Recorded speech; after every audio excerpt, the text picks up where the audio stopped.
Hey guys, I'm Cameron. I'm a marriage therapist and the founder of the Hitched app, the first ever evidence-based personalized blueprint for lifelong marriage. So there are 5 major personality traits that I want to talk about that might be contributing to some of the conflict in your relationship if you and your spouse have different levels of each of these traits.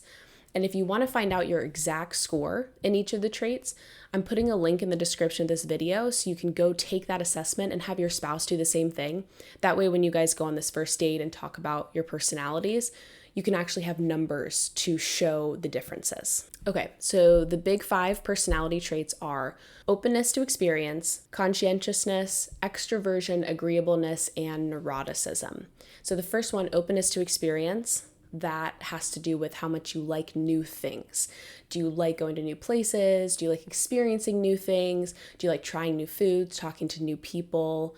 Whatever it is, if new is something that you really thrive on, you're probably a lot higher in openness to experience.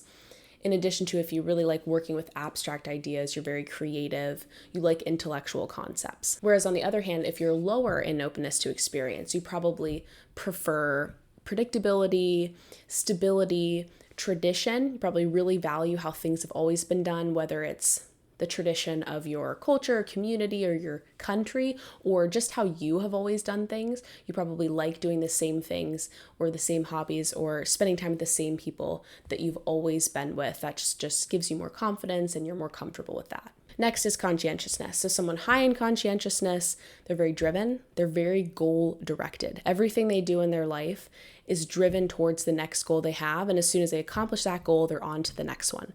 They're very detailed, they're very scheduled.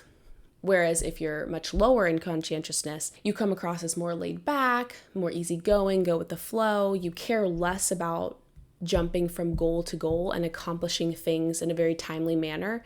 You might also struggle with being on time or being a bit messy or a little bit disorganized. Next one is extroversion. So if you're very extroverted, it means you're very outgoing, sociable, you like being in big crowds, you probably really thrive off of or get a lot of energy from being around a lot of people. Versus if you're very introverted, it's the opposite. You probably prefer to be on your own more or with one other person that you really love, like your spouse or a small group of people who you really trust. And if you do go out in large crowds or spend time around a lot of new people, you probably need more time to recharge that social battery. Next is agreeableness. So this is a really big one for potential conflict between spouses. If you're high in agreeableness, it means that you tend to prioritize someone's feelings over being right or winning an argument. So you care much more about cooperation, teamwork, taking care of other people. You're very compassionate versus if you're more disagreeable, you have a much easier time advocating for your own beliefs or standing up against something that you think is wrong, even if you think it's going to upset other people. However, you might come across as harsh or abrasive because you really don't care as much what other people think. And that's good for getting your voice out there, but it can make cooperation a little bit harder. You might even tend towards enjoying competition more than cooperation.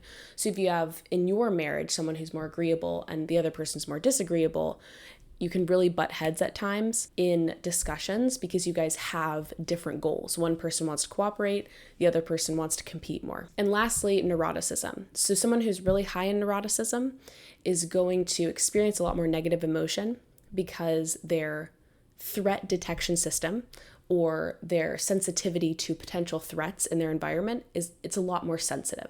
So they tend to interpret ambiguous or potentially negative stimuli or situations as threatening. And when we detect a threat in our environment, no matter how neurotic we are, if we detect the threat, we're going to respond negatively to protect ourselves, to protect the people around us. We're going to go into fight or flight mode. And so if you're more neurotic, you're going to have more of those experiences throughout the day of having negative emotions because you feel like there might be a threat in your environment. Versus if you're low in neuroticism, more emotionally stable, you have a lot less negative emotion because you don't detect threat as frequently. The only risk here being that you might not detect an issue even if there is one.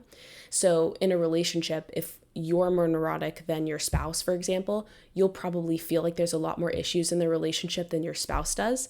So you might end up being less happy on average just because you think there are more issues or you realize there are more issues earlier on than someone who is more emotionally stable and doesn't necessarily realize or believe there's as many issues. So if you and your spouse are pretty different in personality, as long as you're not on the far extreme ends, for example, if you're 99th percentile in openness and your spouse is 1st percentile in openness, and as long as you're not both, say, 99th percentile in neuroticism, that's a pretty tough match, then you can use these more subtle differences in personality to the advantage of the relationship, because you guys can even each other out. So say if you're more conscientious and your spouse is less so, your spouse is more laid back, then you can help your spouse be more driven and goal-oriented and accomplish things and be on time and organized.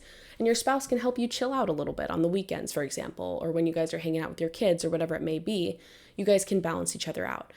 The only way this works, though, is if you understand these differences and are able to embrace the fact that just because your spouse's personality is different than yours, that doesn't make it better or worse. It just makes it different.